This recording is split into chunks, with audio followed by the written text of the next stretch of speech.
30 जून 2026 को योगा का नेट का पेपर था। अब उसमें पैसेज के अलावा पेपर 2 में 90 क्वेश्चंस आते हैं।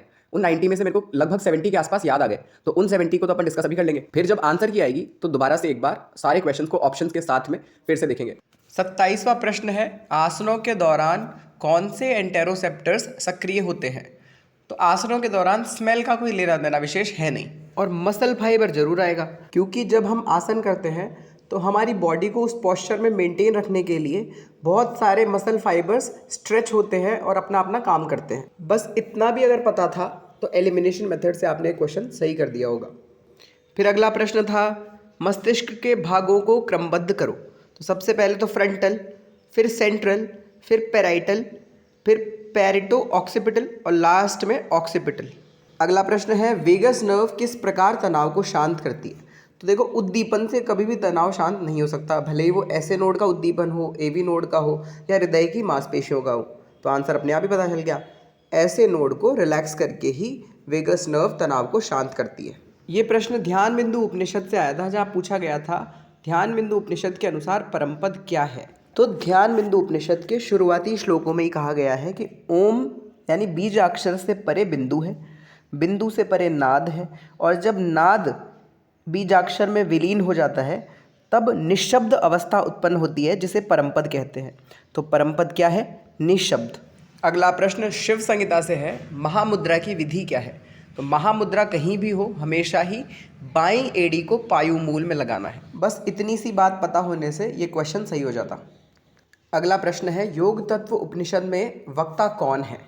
तो ब्रह्मा जी को उपदेश किसने दिया? विष्णु ने। तो विष्णु वक्ता की भूमिका में है और श्रोता की भूमिका में है ब्रह्मा। अब सारे ग्रंथों को ही देख लेते हैं कि कौन सा ग्रंथ किस किस के मध्य संवाद है।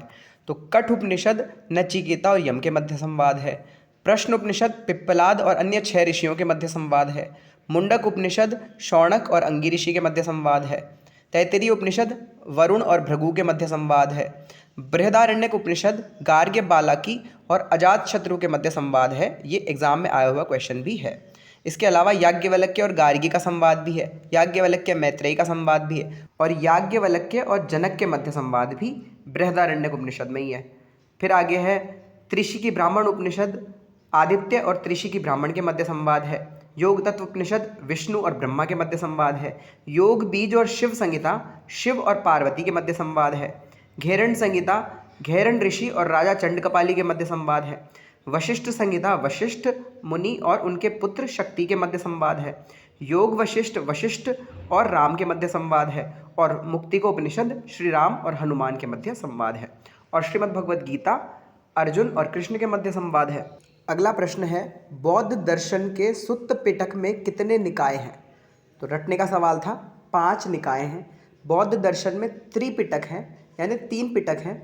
सुत्त पिटक, अभिधम्म पिटक और विनय पिटक। सुत्त पिटक में धम्म पद है, यानी बौद्धों की गीता भी जिसे कहते हैं, और धम्म पद में ही मार्गाणाम अष्टांगिको श्रेष्ठ है, यानी सभी मार्गों में अष्टांगिक मार्ग सर्वश्रेष्ठ है, ऐसी बातें कही गई है। फिर आता है अभिधम्म पिटक, जिसमें बुद्ध के विचार और ब्रह्मांड के नियमों की बातें हैं। और लास्ट में आता है विनय पिटक, जिसमें नीति संबंधी चर्चा है। इसके अलावा बौद्ध दर्शन में त्रिरत्न भी हैं। त्रिरत्न है प्रज्ञा, शील और समाधि। त्रिरत्न मुख्य रूप से जैन दर्शन का पार्ट है, जहाँ पे कौन कौन से हैं? सम्यक दर्शन, सम्यक ज्ञान और सम्यक चरित्र। अगला प्रश्न है, निम्न में से नेक मूवमेंट्स कौन कौन से हैं? तो फ्लेक्शन होता है नेक में, आगे पीछे। दूसरा सुपिनेशन नहीं होता, वो हाथों का मूवमेंट है। रोटेशन, यस, नेक का रोटेशन हो सकता है। एवर्जन और इनवर्जन एक तरह से पैरों और हाथों का ही मूवमेंट है, जब अंदर और बाहर रखते हैं पैरों को, उसको एवर्जन और इनवर्जन कहते हैं। और सर्कमडक्शन का मतलब है सर्कुलर मोशन में रोटेट करना। तो नेक से हम सर्कल्स बनाते हैं। तो नेक के 3 मूवमेंट कौन कौन से हैं? Flexion, rotation and circumduction. अगला प्रश्न है, नारद भक्ति सूत्र के अनुसार दुस्संग का परिणाम क्या है? तो 43वें सूत्र में पहले नारद जी कहते हैं कि दुस्संग सर्वथैव त्याज्य।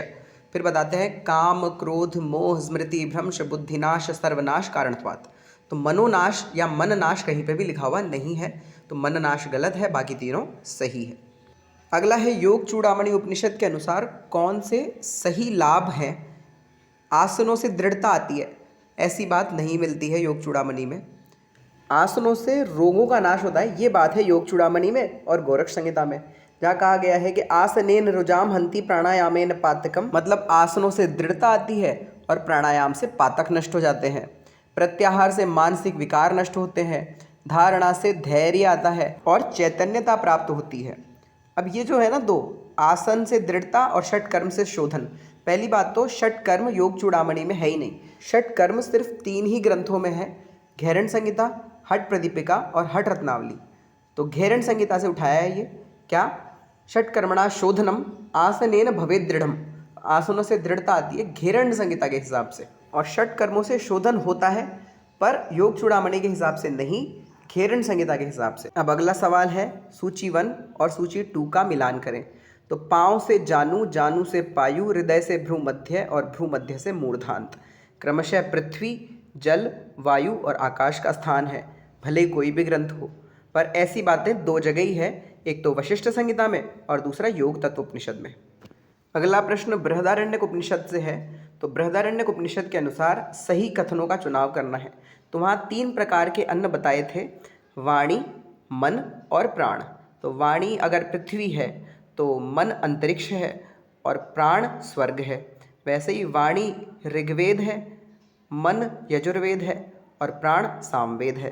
वाणी देवता है, मन पितर है, प्राण मनुष्य है। वाणी माता है, मन पिता है, प्राण प्रजा है। वाणी विज्ञात है, मन विजिज्ञास्य है, प्राण अविज्ञात है। वाणी पृथ्वी है, मन द्युलोक है, प्राण जल है। वाणी अग्नि है, मन आदित्य है और प्राण चंद्रमा है। अगला प्रश्न है छांदोग्य उपनिषद के अनुसार उत, गी और थ क्या क्या है। और ऐसी ही सिमिलर बातें ध्यान बिंदु उपनिषद में भी देखने को मिलती है, जहाँ पर ओमकार की तीनों मात्राएं अकार, उकार, मकार का इसी तरह से वर्णन किया गया है। अभी उत का मतलब है प्राण, द्यो, आदित्य और सामवेद। गी का मतलब है वाणी, अंतरिक्ष, वायु और यजुर्वेद। थ का अर्थ है अन्न, पृथ्वी, अग्नि और ऋग्वेद। अगला प्रश्न वैशेषिक दर्शन से आया था। वैशेषिक दर्शन के अनुसार भाव पदार्थ क्या है। तो भाव पदार्थ और अभाव पदार्थ 2 प्रकार के होते हैं। तो भाव पदार्थ 6 होते हैं, द्रव्य, गुण, कर्म, सामान्य, विशेष और समवाय।